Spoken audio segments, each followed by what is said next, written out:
Okay, welcome to the fifth edition of the Lockdown Discussions with me, Kit Kalis, and Gary Budden over there Hello. from Influx Press. I can't believe we've done five, so that means we've been locked down for 5 weeks, and we don't know when that's going to end. We're going to talk today about social media and the author, and we hope this is fun for you if you're an author or if you're a reader or whatever. We've got lots of thoughts about this sort of stuff, and I'll leave it to, we'll start with Gary to kind of just introduce what we want to talk about. What do we want to talk about? So we are going to be talking about how authors, I think authors specifically, we're talking about today, how they use social media, good practice, bad practice, whether you have to use social media. I don't know. Do you want to talk about some sort of do's and don'ts? I think we probably could at the end. Yeah, definitely. Our own experiences as well of using social media, I suppose, as both as authors and what we do with Influx, which is slightly different roles. But then, because I'd like to talk a bit about how your various identities can sometimes get funneled through a one sort of social media account, which can be detrimental sometimes, I think. Yeah. Okay, that's cool. I think so professionally, but also there's other things that social media does in terms of health, mind, creative thought, all that sort of stuff we can talk about as well. So the benefits and not benefits of being on social media as an author, and someone who produces stories, and just generally like what it means to be on social media in 2020, I think. And I think never a day goes past without me either being excited by something on social media, totally bored by it and wanting to get off it, or outraged. But I think we'll start with, I've got a question for you, I guess. So when did you join social media? We'll use Twitter for now, because I think Facebook's it can be a bit of a closed space, so it has a different element to it. So let's use Twitter for a minute. When did you join Twitter, and what's your experience has been of it as a writer, but also B as just a human being on it? Because you've had some interesting fallouts with the Twitter company itself. Yeah. I think if I looked at it, I think my original Twitter account was set up in 2009. I think. Nice. So that's before we'd started Influx Press. I don't really remember using it that much, because, to be honest, I'm not sure I had a huge amount.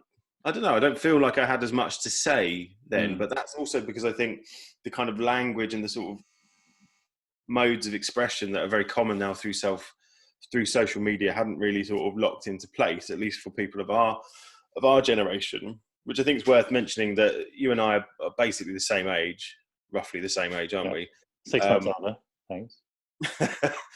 So we are, I don't know what we count as, we're not digital natives, but we're not like our parents' generation who were a bit flummoxed by this sort of technology when it first came along. We sort of evolved with it. So we evolved with the mobile phone, didn't we? Basically, like the mobile phone came of age when we did. Yeah, absolutely. But I remember like the iPhone and all that being a new thing, and I remember social media being a new thing as an adult, as a young adult, but as an adult. And I think this is quite key to how I use it, at least. And then I suppose going forward, started using it. It's very helpful for I found it very helpful for making contacts with other writers and other kind of creative people who were interested in the same sort of stuff as me, which was very helpful then for Influx Press. So that was all really very useful. I think a good example of where maybe I should have been using it as a kind of with my sort of professional head on, as writer, editor, whatever, fell foul of was getting involved with Twitter arguments with fascist types, which is something I probably would not do publicly now, for various reasons, which I can go into, but it's quite long-winded, which was quite an unpleasant experience. And you were partly involved with some of that. It was how many years ago was this? 2016? Yeah, something like that, I think. Yeah, I When mean, when we no. put out that statement about Milo Yiannopoulos Mm, speaking at our old secondary school, mm, and I think that was my first encounter with, like, I suppose, a proper Twitter pile-on, mm. especially for quite unpleasant conservative types. I'd probably be honest and say, not that I let it get to me, but I probably decided to go and be very aggressive towards those people, and Hmm. there you go. Yeah, I mean that. Yeah, I mean, I think that was also it was an interesting experience that because Mm. it was we were doing it from Influx Press, but also from our personal Yeah. accounts, and I think maybe in retrospect we could have just kept it at the Influx Press just says this. We don't really care what you think, and I think at that period on social media, actually there was a lot of arguing and a lot of sort of back and forth, and now I think people are smarter, so Yeah. they realise those conversations don't go anywhere. No, they don't. They're Yeah. pointless. I've Yeah. genuinely think they're pointless these days. But I think you have to come to that conclusion yourself. Someone can't tell you it's pointless until you've experienced what it's like to argue with a far right person on Twitter or a arch racist or a super misogynist or whatever, right? Like until you've actually engaged with them, Yeah. you Or the think, thing is, you don't even really know, if especially if they're hiding behind some silly avatar of, like, I don't know, Thor or something. You don't even really know that they really believe that stuff. They might just be a advanced level troll who's just yeah, just there to piss yeah, people like me off. yeah. You don't really know. So what are you really fighting there? I don't know. Well, and so it ended up with you getting suspended from Twitter. Yeah, yeah. Badge of honor, kind of thing. But I mean, it was good. I think it was good in the long run because it all these things you're talking about, it does make you think about all of this Mm. stuff, and then you kind of go back and look at some of the stuff you might have said on Twitter in the heat of the moment, and you just think, well, what was I thinking? Why was I so angry about that? And I think it's quite Mm. interesting to see how Twitter, especially, far more than Facebook or Instagram or the other ones, really seems to encourage people getting enraged. There must be something enjoyable about being enraged, right? There must be. Yeah, it's definitely a negative enjoying. I think Hmm. like when you get angry about something, you certainly I think you feel a certain power or a Hmm. certain energy emanate from you that you want to, not in a Star Warsy way, but like you can sometimes hone that power and hone that rage into something productive. Hmm. And I think when you're arguing with someone on Twitter, it's totally unproductive, but it's still you still get that same sense of fire coming out your fingertips. Like there's still that similar sense of energy there. Um, So when did you think that that kind of Twitter engagement was pointless? for me, around about sort of 2017 election. Yeah. I'm probably a well-known. People who know me know I'm very vocal on the sort of the Labour Party on the left, I think, Hmm. and it got pretty bad around that point. Um, and I think there was lots of terrible discourse on Twitter about Corbyn and about the left and that was around the 2017 election, not the most recent one, which was even more dire. But I engaged far less in the more recent one, and actually, kind of, I spent a lot of time in 2017 arguing with people online about the Corbyn project and about what Labour are trying to do, and then in 2019, I concentrated more on either long form writing or actual community organising in the street, on in halls or whatever, at CLP meetings, etc. And that felt more productive because I wasn't just shouting at random people. I was talking to people that are like Yeah, in my you were neighbourhood. actually, you're doing something more productive, I think. Yeah, I'm not going to say that doing stuff on Twitter is not doing something. no. I think that's a bit of a fallacy that kind of Luddite sort of types say, because obviously some things do happen there and some are beneficial and some are negative. I've certainly learned a lot from social media. I've certainly developed reading and interest in things that I wouldn't necessarily have developed reading and interest in was I not on Twitter. I think I've been pushed into not pushed, guided into different spaces from different people. Particularly, I think maybe sociologically, like talking to lots of different people around the world is really interesting. And you wouldn't get that if that wasn't there. I'd have to go travel to pick a country, I don't know, Guatemala, to be able to talk to someone from Guatemala. Whereas I can do it on social media, and it's not the same, but it's better than nothing. Mm-hmm. Yeah, but it's interesting, isn't it? You'll never be able to say what you would have done without Twitter. Yeah, exactly. It's not a sliding doors moment where I'm like, if I didn't have Twitter, I'd now be doing this. That doesn't exist. But yeah, so you got suspended, and you got jaded by the Labour discourse. I did, and both these are to do with politics, aren't they? Bringing our personal politics into something that maybe should have been used, as we're talking about social media and the author. How should we have been using it, do you think? Because remember, we're representatives of Influx Press, but basically it is us two and and a few other people. But I suppose we're the faces of it, and that's something I think it was useful for me to realise that if I'm going to use Twitter as me, hashtag me, I can't.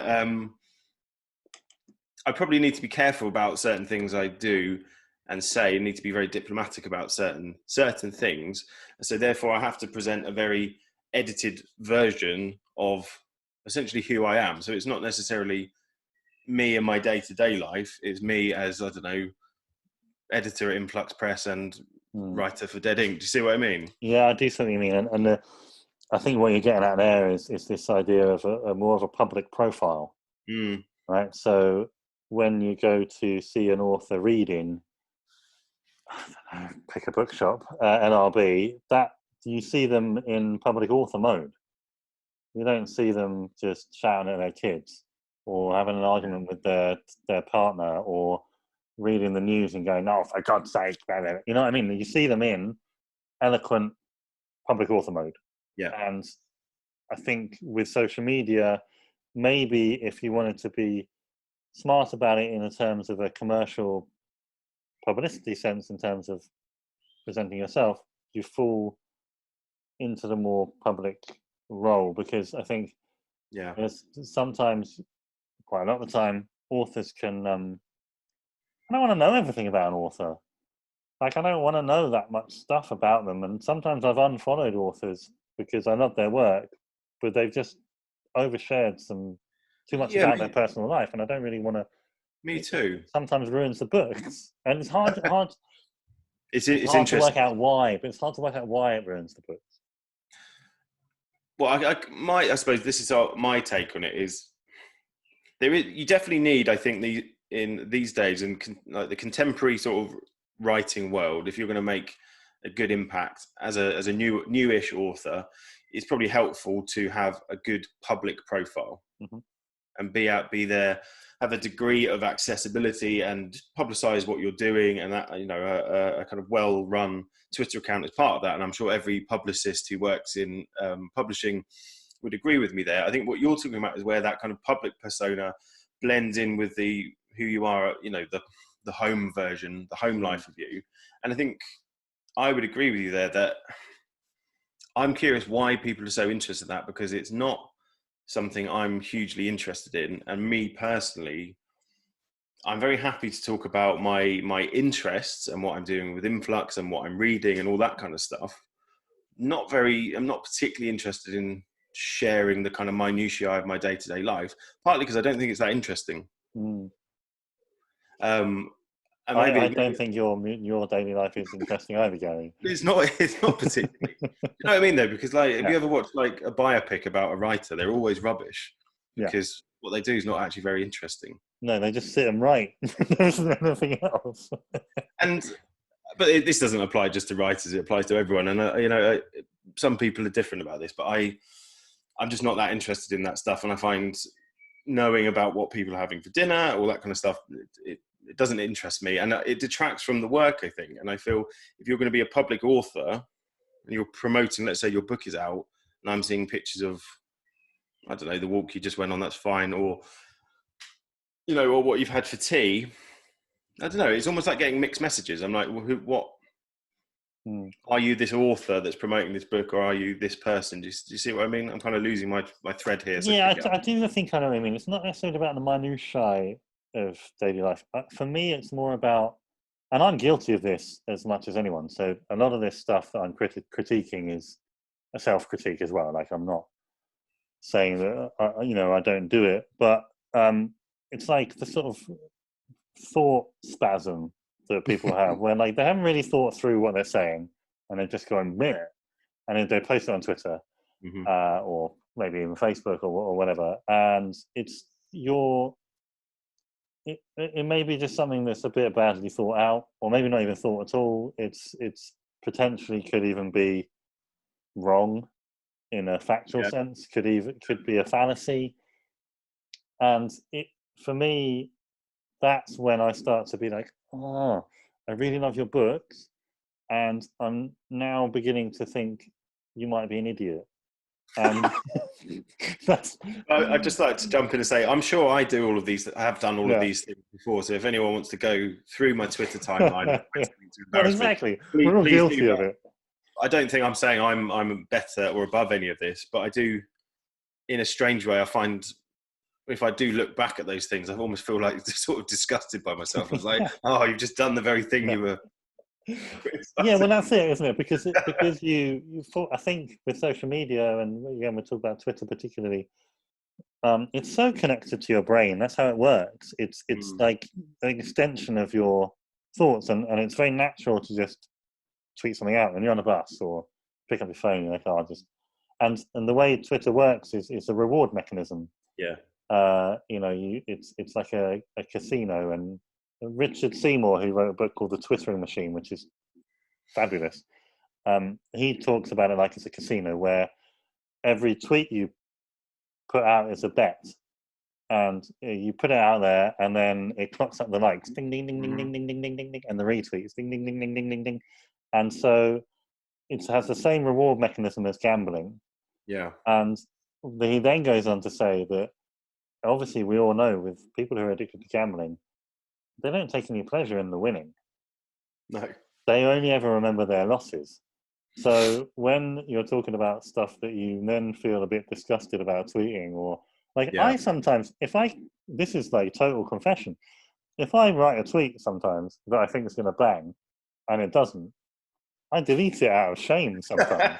No, I've done that as well. You just think, oh, what a waste of time that was.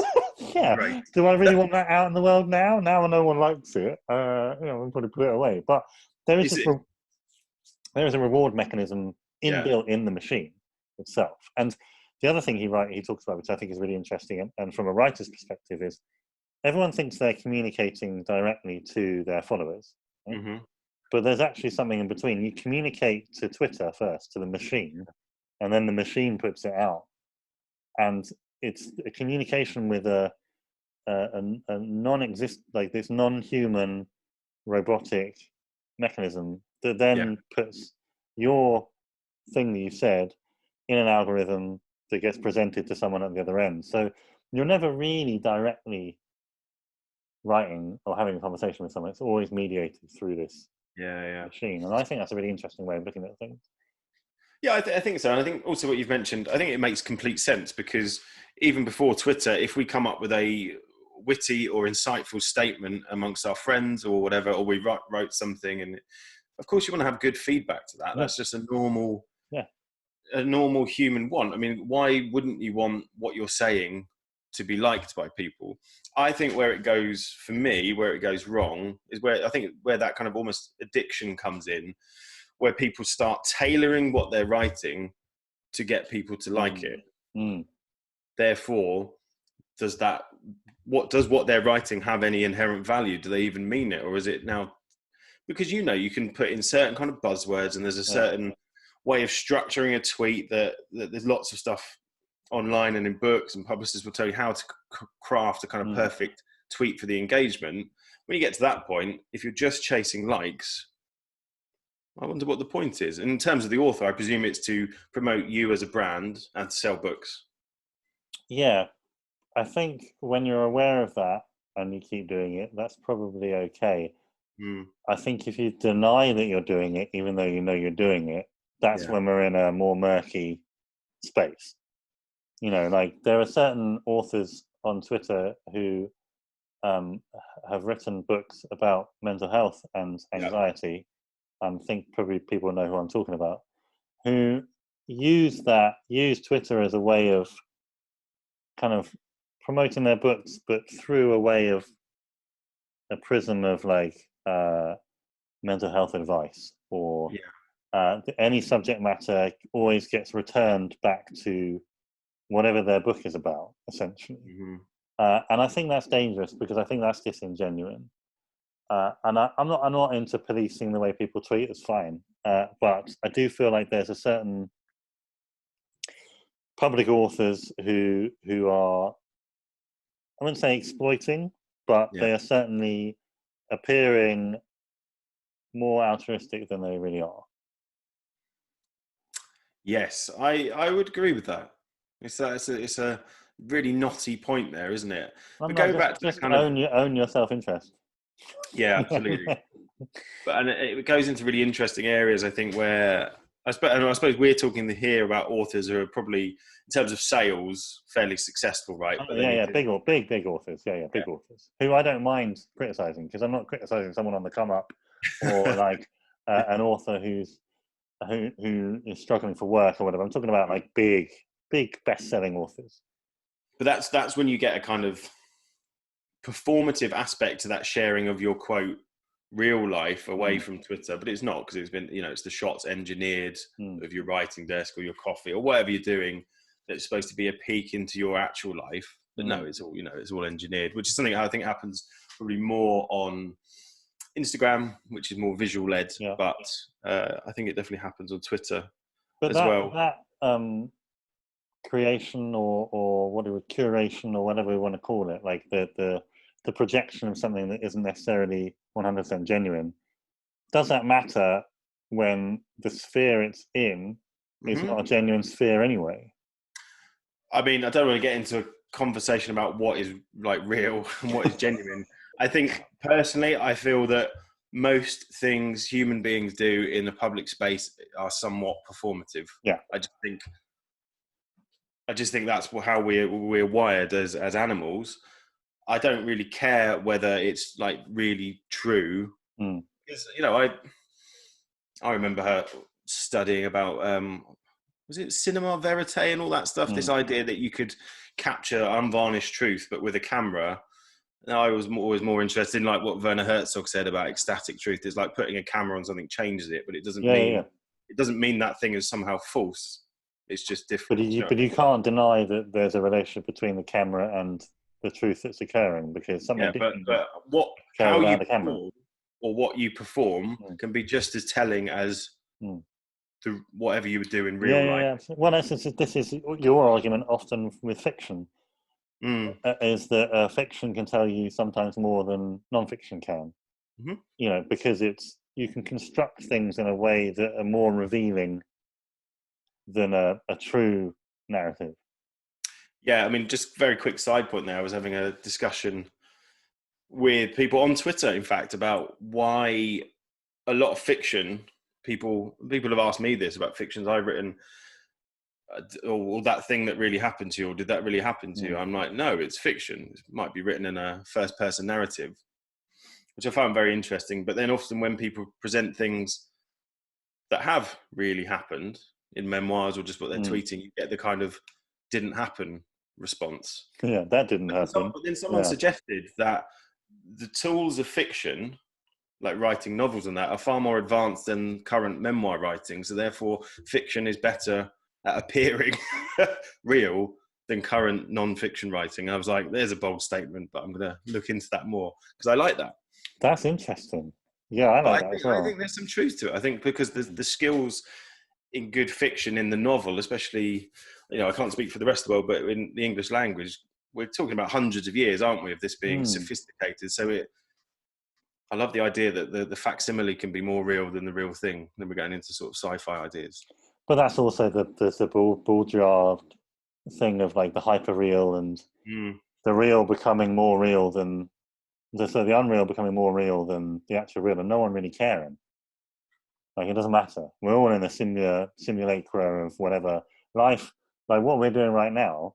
I mean, we're having a conversation, but we're not really having a conversation. I can see you, but I'm not anywhere near you. Like, it's a simulacra of a chat. Yeah. And it's a hyper real version, and people will look at it and be like, "Oh, look, those two guys are just chatting to each other." But I'm talking to a very deep, isn't it? Because we're actually sitting alone in separate rooms, aren't we? But anyway, let's see if we can tail this back, because it's not a. I wanted to bring it back to the kind of author thing and just say, I think, if you're a certain kind of author and you want to achieve a kind of commercial success, you can do that kind of Twitter, social media game. I'll call it a game because I think it is a performance. And I think you can do it. And if you want to do that and be honest about it, it's fine. For me, I do worry what the kind of long-term effects, because how old is Twitter? 13 years? 12 years maybe, yeah. 2006, really that old. I think, yeah. So I wonder what the long-term effects of essentially selling yourself for years and years and years and years on end will be emotionally, in terms of mental health. I think for me, my worry, my reticence about giving away lots about my personal life is just, I think you can give away too much of yourself. And you turn yourself into the commodity, really, when what should it be? First and foremost, it should be the work, shouldn't it? It should. And the work is the commodity, I guess. And your private life is your private life. I think, I think there's understanding the spectacle and then partaking in the spectacle. There's two very different things. I think we all do a bit of both. What I don't think is possible anymore is that you can ignore the spectacle. No, I think you have to engage in it in some form. Like, you mean if you're an author? Yeah, because you're part of the spectacle. You're part of media. You're part of storytelling. You're all part of this stuff. You can reject the spectacle or work against it or whatever, but to pretend you're outside of it is nonsense. It doesn't mean you have to have a Twitter profile, but I think so. Actually, this is something we want to talk about a little bit. Was some of my favorite authors don't seemingly have a social media presence. So, and I find them the most intriguing. Rachel Cusk is a really good example. Whether I found her on Twitter, I don't know. I don't think she has one, but her books are what you might say quite personal, autofiction, whatever you want to call it. It could be, you could easily see her persona on Twitter being successful or whatever, right? But I find her much more fascinating because I don't know anything about her. Yeah, I'd agree with that. I was going to ask about this, this is essentially the private author, right? But the private author writing about intensely personal things, that's the irony of it, right? Is Now Scarred on Twitter? But he doesn't need to be, does he? Well, see, what does that sentence mean? It doesn't need to be. But my point is, most people don't need to be. Were the majority of these private authors, were they already successful in their careers before the real advent of Twitter? That is something I'd like to see, because if you're a name already, you don't need Twitter. Maybe that sort of mystery is helpful and people will. But if you're trying to make a name for yourself as a writer now, see what I mean? Yeah, I think so. I mean, one of our authors, Naji, is not really on social media, and that means our publicity campaign for him is different. Yeah. And it requires a lot more on long form writing, on getting other people to talk about him and his work, than other authors of ours who have very strong social media presences, and they're a lot easier to kind of build a storm around. Not literal, but you know what I mean. Like when you have an author who's not really on social media, therefore, and because we do debut authors so much, no one knows who he is. Well, I'd like to say I think that is true, but with the caveat, it's much easier to create a buzz about them on social media. Yeah, and that may be whether that always translates into more people buying their book. I'm genuinely unsure still on that. A kind of almost like a false buzz. I'm not saying it's false because it is a real thing. Again, yeah. things that happen on Twitter are real. They Yeah. are really. Okay. Yeah. But I'm saying it can be a distorting influence because not everyone is on Twitter. Not everyone who buys books or read books uses Twitter that much. Mm. See what I mean? So this is what we might. People often go back to the politics thing just slightly. It's what a lot of people accuse the sort of lots of people talk about left-wing politics or even right-wing politics on Twitter. They're like, well, it's not out there in the real world. If you've spoken to people in the real world, you're just in your own ecosystem, which is a valid criticism. But it hadn't occurred to me you could also apply that to literature buzz, I guess. That why can that not be an echo chamber? Yeah, it might be. I would suggest it is. Yeah. It's very comforting to get retweeted and atted and liked by all the people you already know, people within your world. I suppose I think that stuff's really, really important. But I'm also very keen to kind of reach people who are maybe not within our networks or people who are not using Twitter. Yeah. That's a quite important thing for me, which is why usually actually we do lots and lots of live events and book fairs and all this sort of stuff, which obviously currently we can't do, which is a real shame. Because I think there's still a lot of value of using Twitter and trying to engage in the physical world. No, of course. I mean, it's not a replacement for in real life engagement. It's almost a different thing altogether. It's not a pastiche of real life. It's not a simulation of real life. It's its own thing. It exists on its own terms. But no, so let's see if we can sort of refocus this a bit onto authors themselves and also maybe publishers, and talk about perhaps when you look at an author online on social media, what engages you with them? What do they might write about that would pique your engagement? So this would be a writer that I don't already know, or I don't already know their work. Yeah, maybe if they've been retweeted into your timeline, or and what attracts you? If it's been retweeted by someone I already know or like or respect, that might make me take notice. And then the tweet itself, if it seems insightful or funny, or I just like, if it feels like it's chiming with the stuff I'm interested in, then I'd probably click on their profile. I think like just what it says in your Twitter bio, that's probably what get my interest. Yeah. If it's too wacky, I'm out, to be honest. Not a fan of the wacky bio. Not a fan of the wacky bio. I'm not. Yeah, have you got tea in your bio? No. I'm not. I mean, each to their own. But I don't. If you're a public author talking about your love of tea and cats, I don't think that should be in there personally. But so that would put me off. But if they're like, I write about this, and this, fan of this, and these are things I like, that would probably take my interest. If it's stuff that you like. Yeah. What if you like cats and tea? Well, then that's fine, isn't it? No, I agree. I think for me, like, there's sort of two currencies for me on Twitter. One is like wit and banter, like good banter, good wit is something that will attract me to a certain profile or whatever. And the other is probably like just seeing a different perspective on something. Yeah. Like someone just providing a different perspective attracts me to that Twitter account. I suppose I'm talking about, there's two separate strands to this that I would do as me. One is, I suppose, essentially business or writing industry related. So these writers are interesting. These publishers I should be following. This prize I should be following.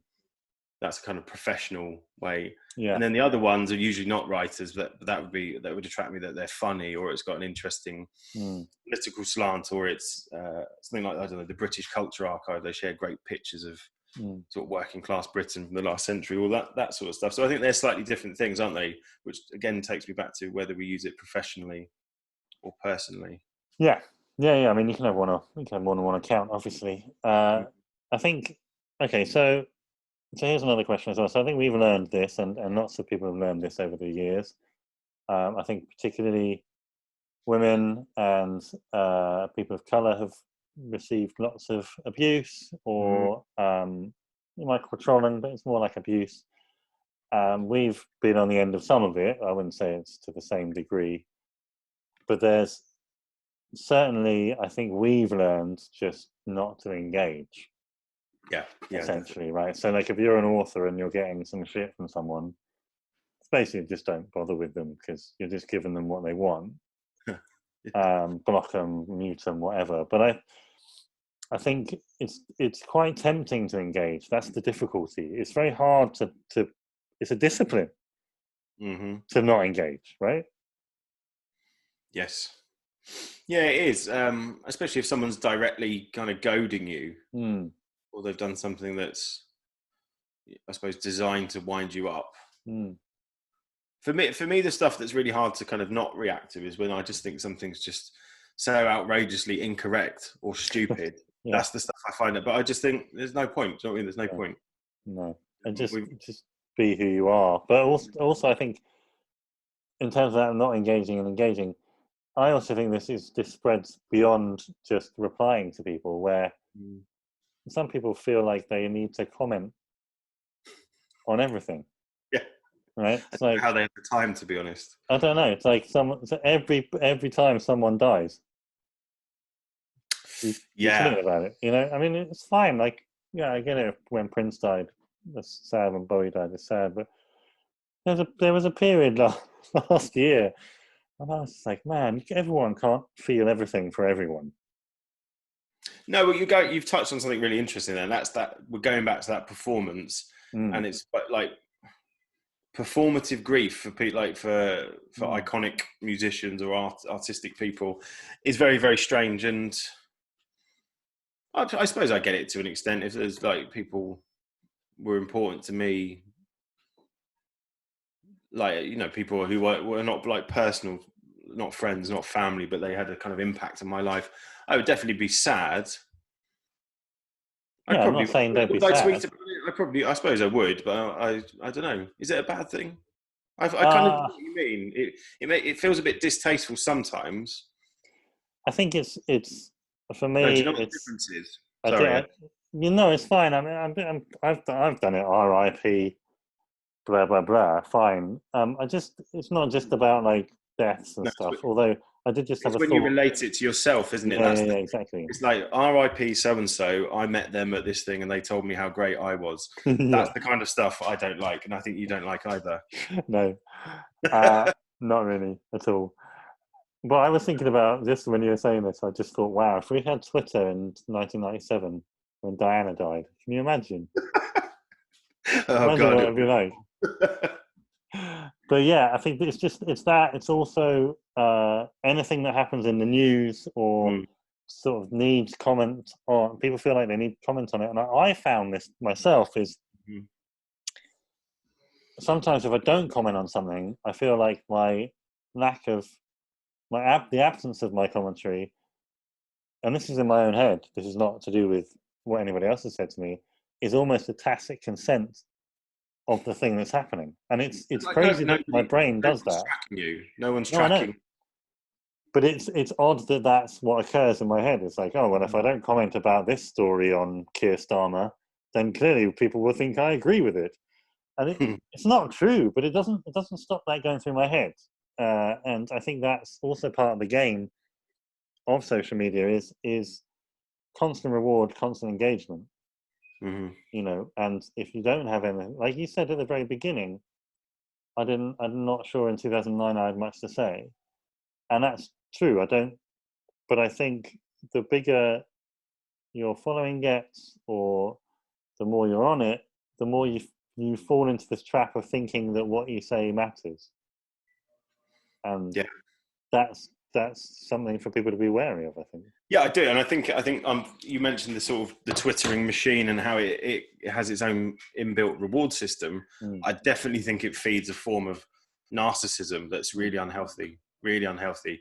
We all fall prey to it from time to time because it that kind of reinforcing feedback loop. Is that the right term? Yeah. And because you can get stuck in that kind of I suppose, that bubble or whatever you want to call it. You just don't. People shouldn't believe their own hype quite as much as they do, and I think we all do it on Twitter. I think we all do. Do you know what I mean? We all do, absolutely, we all do. And sort of moving slightly aside to that, in terms of the impact on the brain and thought and stuff like that, I've had to take breaks from Twitter sometimes because I can't feel my own thoughts. Like I'm just thinking things that other people have been tweeting, and I feel like sometimes I have to step back and go, hang on, I need some time out because I need to get my own brain back. Yeah. And I need to be able to come up with my own thoughts on this, not just parrot someone else who I agree with on everything else. So I assume that I agree with them on this. But unless I take some reflection or introspection, I'm not sure whether that's a genuine thought of my own or not. Does that make sense? Interesting, isn't it? Why should you agree with everything someone else says or thinks, even if you really like their stuff? We all have stupid thoughts. We all have things that are ridiculous, unfair, mean, funny, silly, absurd, sometimes insightful, sometimes completely way off the mark. And I don't think human beings. I don't think we're as consistent as we like to think we are. Sometimes we think one thing, and sometimes we think another, and that's. Do you know what I mean? That's okay. But Twitter's very unforgiving for that, isn't it? Yeah, it's a very unforgiving space. Yeah, I think there's also, I mean, I would say if you're writing and you're trying to come up with something original, I would stay well clear of social media. Yeah. I think it doesn't help with the clarity of thought. It's often a place where you can dump thoughts that aren't necessarily well considered or rounded, but also it's just something that takes your brain away from the project that you're writing, the place. Yeah. And, if you don't give something deep enough thought, you're not going to come up with original work. I just don't think that's the case. You sound a bit like Jonathan Franzen now, don't you? No, I'm only joking. We've got about 5 minutes left. Okay. So what else do we need to talk about? I think we were going to talk about some sort of do's and don'ts. What would you say is a really good way of using? We're talking about Twitter mainly, aren't we? We haven't really gone on to Instagram, so let's stick with Twitter. What's the good way of using it as an author? I think engaging with readers. Yeah. I think if people talk to you about your work, it's really good. I remember when I was a lad, first on Twitter, and I managed to be able to talk to some authors who I really admired, and they were very open to, and this was in like the heyday where no one got trolled apparently, but they were happy to talk back to me about their work, and I was like, wow, this is amazing. I've never been able to talk to an author who I admire before. So I think always, unless they're obviously trolling or being abusive, like engaging honestly and genuinely with readers is a really good thing to do. I think if you have a subject area that you write about, tweeting about that with authority and charm and openness is really good. I think if I read your book, I don't know, I'm trying to think off the top of my head, let's say Maria Enriquez, right? And she's written about Buenos Aires and sort of slightly odd horror and witchy stuff, whatever. And she's tweeting about Buenos Aires in the 80s and 90s. I'm loving that because I'm like, that's what I read in your book, and now I want to get some more of it. So definitely discuss your subject area a lot, I think, and engage. I think it's engaging with authors when they talk about other authors. I love hearing authors talk about other books they've read. I think that's a really good thing to do. Too. What about you? Well, I'd say definitely like the flip side of that. The don't is definitely don't engage with anyone like who's written you a negative review as an author. I've seen that a few times. That is always disastrous. It never works out well, does it? Never ever do it. I'd agree mainly with that, I think, and just I think that kind of consistency of like talking about the stuff you're interested in. And I'll be clear, this is if you're like, I'm going to be like me as author on Twitter. Yeah. Because one thing I've seen, and I think, I wonder how much kind of schooling newer authors get in this. That's something I've thought about a lot recently is that when, let's say you're a debut author, you've written a few short stories or whatever, but your manuscript's been accepted, you're going to be published. I suppose making that, you might have just had a smaller following and just sort of doing stuff about your day-to-day life. And then you make that transition into the kind of public author. So it's trying managing that, I think, sort of thinking maybe I need to adopt a different tone, or just be aware that you're more of a public presence now. Yeah, that's really key, I think. Yeah. Like if you say something stupid, but your book's done really well, someone might pull that out and it might come back to bite you, I think. Absolutely. And also you've got to be aware that, more people are looking at you. More people are also looking to find fault. But at the same time, the positive spin on that is they're also looking to engage and talk positively. But I think you're right. It's about understanding that your presence has gone up. The sort of exposure of yourself has increased. So, it's just making sure that you're aware of that before you tweet.